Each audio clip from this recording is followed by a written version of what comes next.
Welcome back. Throughout the year 2021, we had a great number of games that released throughout the year. Of course, we did have those titles that were set to come out that were inevitably delayed due to shipping constraints and everything going on with the virus in the world.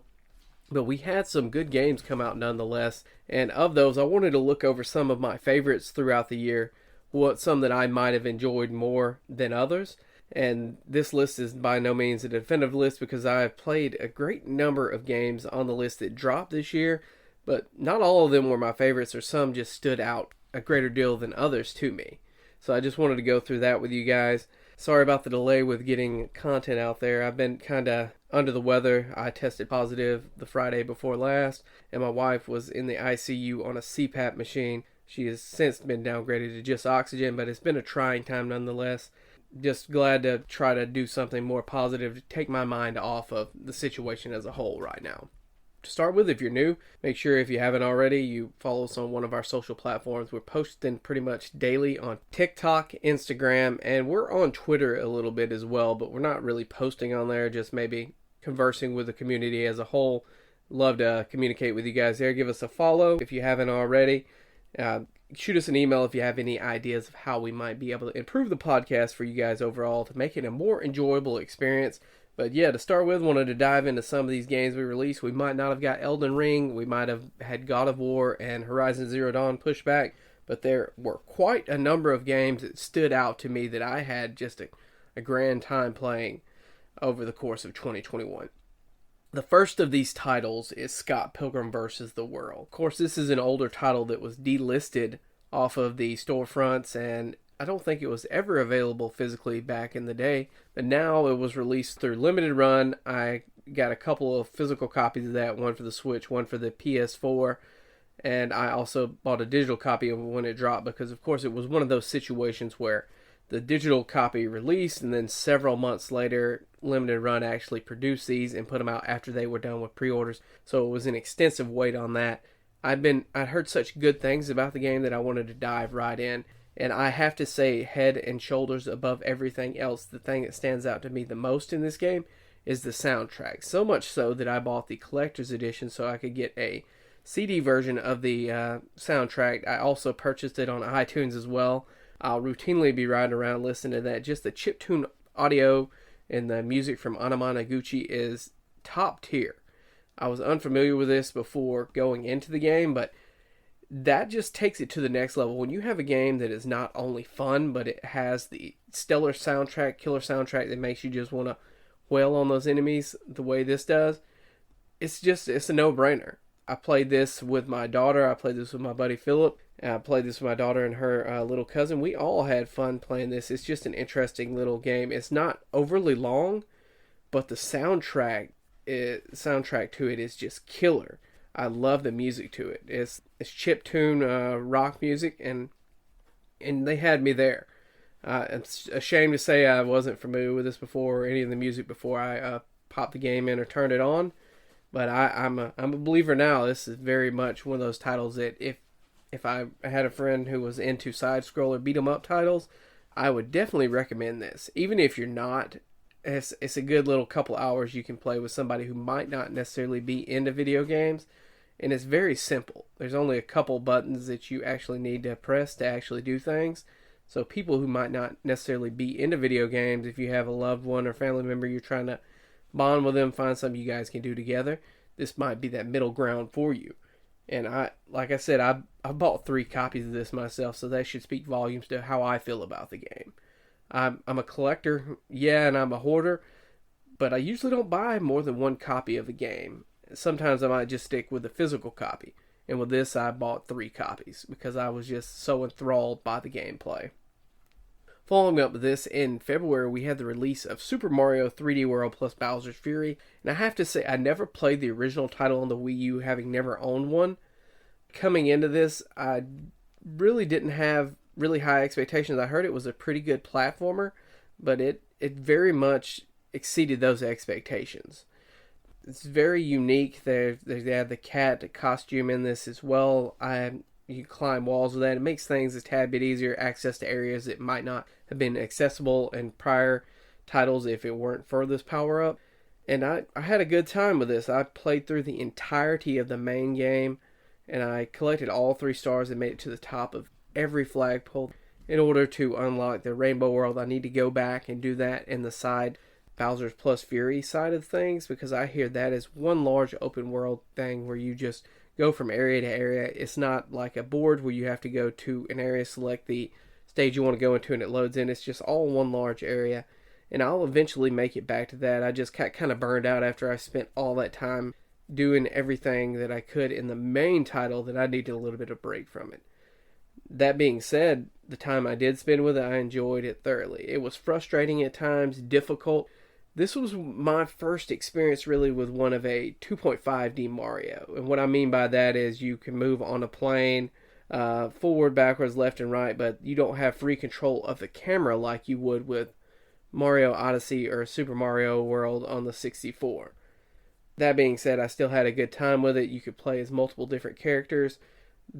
Mario is one of those titles that everybody seems to be able to get into, no matter how difficult or easy. So if you have kids or you have family members to play with, you can all 4 play simultaneously on this and run through it in that way. I didn't do it that way, but I might go back through and play some of the stages with my daughter after I complete the rainbow roads and everything. Not a completionist like Gerard by any means. I'm more of a I played it type of guy. But I had fun with this one. It was a lot of fun for me. And just to gloss over the next title, because I played a little bit of it, but I put it down because it's one of those things that's overly long. And after looking at the list of games that came out, I realized I have an affinity for JRPGs in particular, because I had bought many of them on this list. Many of the games that I didn't complete, all of them, or some of them might not have necessarily been my favorites. But Bravely Default 2 was originally a 3DS title that they ported over to the Nintendo Switch. Interesting Square Enix JRPG with, of course, they have the job systems.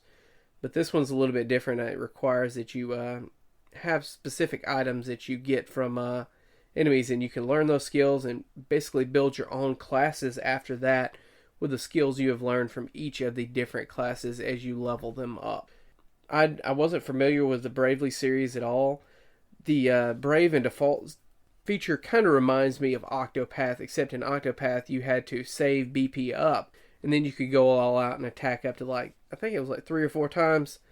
In this, you can go into a deficit. You can basically use up 4 attacks at once. It might be 3 as the maximum. Don't quote. It's been a while since I picked this up and played on it.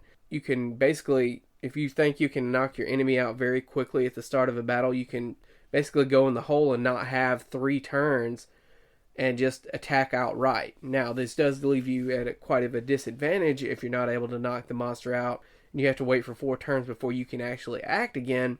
But it's one of those things where you have to strategize and figure out when is it best to maybe default and save up that turn and then do it in that way, or do I want to just go in a deficit and try to knock this guy out as quickly as possible.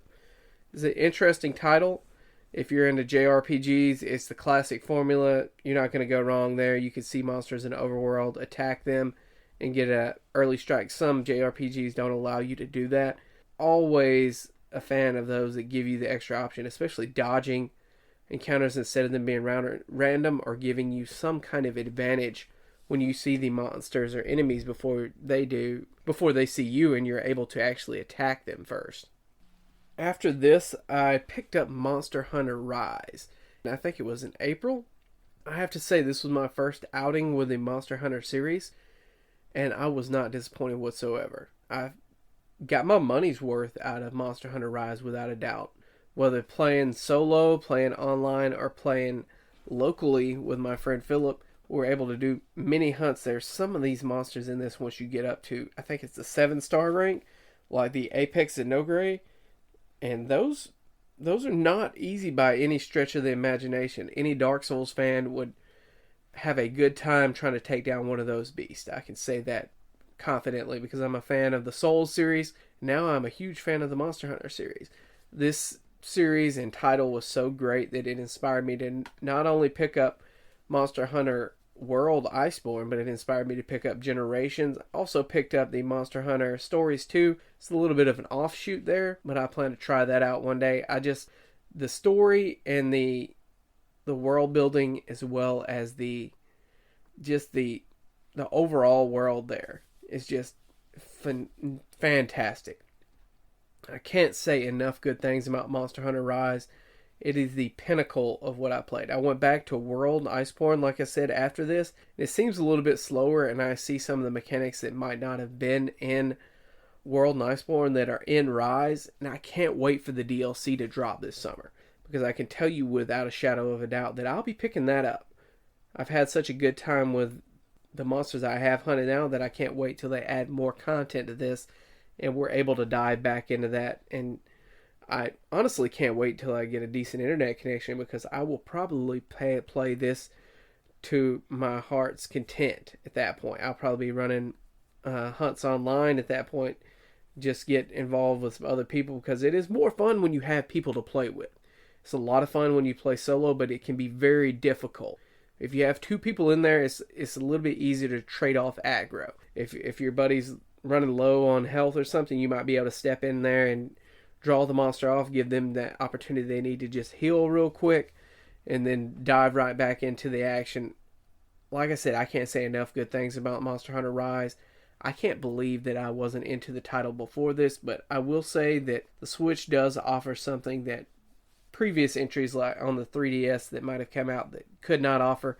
It's just the availability of more buttons, because there are a lot of system subsystems, and there's a lot going on here. When I first started out, I was getting drug. There's a lot you have to learn. It's a steep learning curve, but once you learn it, you'll be hooked. I had a good time with it myself, and I would recommend this to anybody who is looking for a good action adventure title, who wants something they can sink hours and hours into, because the gameplay loop of this is go hunt monsters, hunt enough of them to get their materials, make armor and weapons out of their materials, and then go on to the next thing. And then each monster, of course, has weaknesses and resistances as well, similar to Pokemon. So you might be fighting a monster who is hurling lightning bolts at you, like the Ranjang, and you want to take an ice weapon in there to just really to deal the damage to them, because that's what they're weak against. That's going to do that extra little bit of damage to give you the edge you need to actually overcome that. But I've rattled on enough about that. Like I said, if you were even remotely interested in this, I would definitely tell you to go out and pick this up. It's cheaper at this point. I think you get it around $30 during the holiday. It is one that I would not recommend you pass up on. I'd recommend you play it. You play it with friends. It's even more fun. If you have 3 friends to play it with, you guys are going to have a ball. Next up on my list, I played It Takes Two. Now, It Takes Two is one of those titles that might not be for everybody. It's more of a story. I think it's about 12 hours long. I'm almost done with it. We spent an afternoon playing it. We've got to go back through and finish this eventually. In about a month or so, we'll probably go back and do that. It Takes Two is one of those titles where it requires 2 people. It is similar to A Way Out, and you cannot play this solo. And the story is you are a mother and a father of a little girl who are getting divorced. The little girl, of course, doesn't want you to get divorced, so magic ensues, and you guys have to make your way through these fantastic environment, trying to rekindle the spark you guys had before. The cutscenes are completely skippable, but they add to it. We skipped through them myself. I'd like to go back there and watch those on a loop. The gameplay itself is very simplistic, and every area seems to have its own little niche thing that it does well. One area in particular that I can remember, I had a hammer on my head, and I could break glasses, and my friend had nails that they could throw. And they had to throw them in certain places, and I had to knock them into the wall so I could get across specific areas. It's hard to explain, but it is a fantastic title. It's simple enough that somebody who might not even be into gaming might like it, and I'm going to probably try to get my wife on this when she gets home from the hospital. I'll probably get my kid to play through this with me at some point as well, if I can ever get her off her phone or iPad. I just thought it was one of those titles that was a great co-op experience. Now, you can play it online with somebody else. Of course, the individuals you play with can play it for free. I recommend it for anybody who might have a family or loved one trying to get them into a game or something, and they might not necessarily be into games. because it's very unique, easy to get into, easy to understand. I imagine that you guys are going to have a good time as long as they're old enough to know how to do the basic things. You bring your kids into this and you guys would have fun as well. Again, It Takes Two. It won Game of the Year for a reason. It was a phenomenal title. Next up, this is like a more of a 2D Dark Souls title, but much easier in my opinion. And that is going to be Ender Lilies. Now, on each of these, it's kind of a mesh between Dark Souls and Hollow Knight because you rest on benches to heal up and everything. You can level up certain aspects of it. You get different abilities by beating different enemies. It's easier than Dark Souls, I say that because every time you die, you do not lose all of your collected essence. I forget what they call them, souls or whatever they were in this title. This is an interesting enough title. It was only about $20 or $30 on launch, and I don't feel like I hear enough about this title out there. It's very dark looking, like it looks very gothic or nowhere, I guess you would say. Very black and white looking. The title and the gameplay loop is very interesting. It's easy to get into. It might be worth an evening to you or a couple evenings until you actually complete it. I think there are a couple different endings you can actually get with this, a couple secret bosses. So there are some other things there. I haven't finished it myself. It is a little bit repetitive, and if I remember correctly, you have a certain number of times you can use each of your abilities before they run out, before you have to rest at one of the benches to actually restore them. So it does have a couple of unique things going for it there. I recommend you check this out. You could watch other reviews on it. I've seen one or two smaller reviews on smaller channels. Nothing from the larger channels, unfortunately, on YouTube. But it was a fun title nonetheless. Next up, I played Eastward. Now, this is a very simplistic top-down Zelda-looking title that is out on the Nintendo Switch. It is, of course, published by Chucklefish. I think there is 3 Chinese devs that actually came up with this, and it took them a good bit of time to actually come up with it. It's very enthralling. It's a very deep story here. You have an amnesiac girl with a larger fellow named John. Goes around with her. John hits people with a frying pan. She's able to stun and freeze people with her ability. It's a cool little gameplay loop. I've been waiting on this since I saw it was coming out from Chucklefish. They're the publisher for it. The art style is just fantastic. It is a beautiful, looks like a hand-drawn art style there. And it looks like a deeper world. Now, the ending, from what I have read, because I have not finished it yet, like every other title I ever play, from what I heard, the ending leaves a lot to be desired. It doesn't really answer all your questions like you would want it to. Which I understand that can be a problem with some people. I'm kind of that way where I want to know what happened definitively. Can you tell me how it ended? What happened to this character? X, Y, and Z. But we don't always get that out of developers. We get cliffhangers at times, and those can be just as good from time to time. But I'll leave that up to you. This is, again, one of those more budget titles. It's sub $30, I think. And if you have a Nintendo Switch, then I'd recommend you pick it up because it's going to be one of those. I think there's even a physical copy of this coming out. And I may try to snag that up eventually as well. Once I recover financially from Christmas, that is. It's interesting. It's interesting. It's unique. I like titles like this that offer something that you don't see from everybody else. They might have taken influence from the earlier Zelda titles, yes. But they offer their own thing there that makes them stand apart from the competition. And Eastward, to me, was just one of those titles that I got into it, and I played about 30 hours of this game. So it's not a short game by any stretch of the imagination, especially if you're trying to do everything or you wander around a little bit like I do. It's a good time to be had. It could offer you a couple of days worth of gameplay there, maybe about a week. And to me, I equate it this way. If I can get a couple days worth of play out of it and it costs the amount of a couple of movie tickets, then each movie is only going to be about 2 hours long, and I'm paying like $11 to see that on the premium prices. So it does add up to me at the end of the day.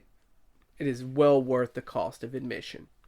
Finally, the title that I am currently playing on, I'm about 20 hours deep, so maybe a third of the way through it, maybe a little bit less.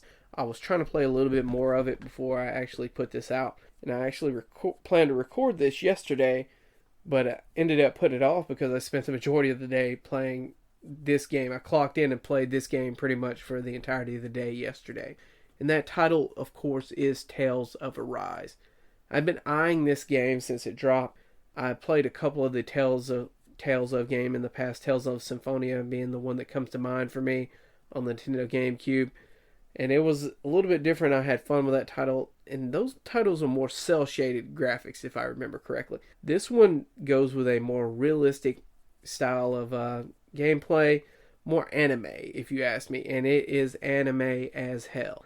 This game has some of the best finishers and team-up moves you can do I have seen out there in a JRPG. Being able to go out there with your party and just waylay into some fools a couple times and pull off a couple of these finishers, and not necessarily even finishers, they're just power moves between you and sync moves, I think that's what they call them. Between you and another one of your party mates is just next level. I'm really loving the gameplay loop. The only thing, you can dodge battles in the overworld sometimes. The only thing is you can't get an advantage like you could in Bravely Default 2. I wish they would have implemented something like that. I do appreciate the fact that I'm able to dodge some of the monsters out there in case my resources are low, or if I'm trying to make it back to camp without fainting, anything like that. One of the things that I think is really interesting as well about this title is the way they go about healing. They use CP, so it's not like your mana. Your mana is tied to a different gauge or your abilities in battle. You can use those and they build up throughout the battle, but your healing is tied to this, I guess this bar called CP. So the CP bar, you only have like so much. You can heal so many times. You can revive so many times with it using your healing abilities. You of course also have items to supplement this. But it's just interesting they implement that. And then, of course, anytime you go to a bonfire or an inn or something, you'll be able to restore all of your CP before going back out and battling some more. I've had a couple of battles in this that were just devastating. There was a great dragon that I had ran across, and he just beat me down a couple times before I figured it out and got that down pat, leveled up a little bit more, and played a little bit more cautiously. This is one of the best JRPGs I have played in a long time, since Final Fantasy VII Remake. I don't know if it'll surpass that, but I'm having a great time with it. It's the active combat of the Tales of series is what originally drew me into it. And with this, just the finishers, the power moves you can do with your teammates, it offers so much. If you're a fan of a JRPG, I have to believe this is going to be right up your alley. I'm running around doing every side quest that I can out here, just out here doing the most actually. Picking up everything, fetch quest this, fetch quest that, go beat these monsters down, go beat these monsters down, I need this ingredient I need this ingredient that. Overall, it is just a very enjoyable experience to me. If you can't tell, I'm very high on this game. It's one of those that I think I'm going to play for a while. It's likely going to be the next Persona for me, minus the Classroom Sim. I love the Persona series, that the dungeon crawling, the class sim, all of that. I enjoy every bit of that. And this is like the dungeon crawler aspect of that, minus the high school sim. So I don't have those segments where I'm forced to just sit there and go through talking or anything like that. I'm very much enjoying this title. And if you've been on the fence or anything, run out to your local Walmart or something, pick that guy up. I'm just playing on the PS4 Pro, and despite my PlayStation sounding like it needs to take off from Hartfield-Jackson International every time that it hits one of those patches where there's a bunch of enemies on the screen, I'm really, really, really enjoying this. It's a lot of fun. The combat is engrossing. It's very engaging. There's a lot you can do. There's just so much. And then every character has like several skill trees you can level up depending on what you want them to do.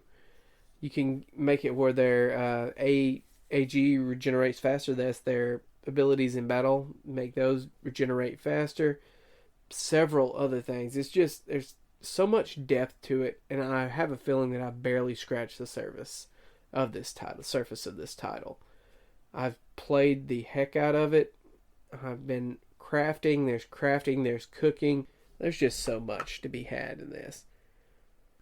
I had this all fully recorded and ready to go, ready for the editing process, and I remembered that there was a title that I've been looking forward to throughout 2021 as a whole, and I think we even saw the information about this game being released in 2020, and it was one of the biggest titles on the Nintendo Switch, and it blew my mind that I completely forgot about this because I was so hyped for it to come out, and I had such a great time with the game. Overall, it was just a stellar experience, and I'm of course talking about Metroid Dread, the queen of the Metroid Dread or the Metroidvania genre, and it comes back and shows exactly why it is the queen and why it inspired such a plethora of different games that come after it, albeit half of the formula came from Castlevania, but one could argue that Castlevania possibly stole the idea from Metroid. Who knows? It's who came first, the chicken or the egg type situation. But nonetheless, I had forgotten all about this, and I realized, I did not talk about Metroid Dread. I was in the shower after recording, yesterday getting ready for work, and I was like, I can't believe I forgot about that. And it's a stellar title.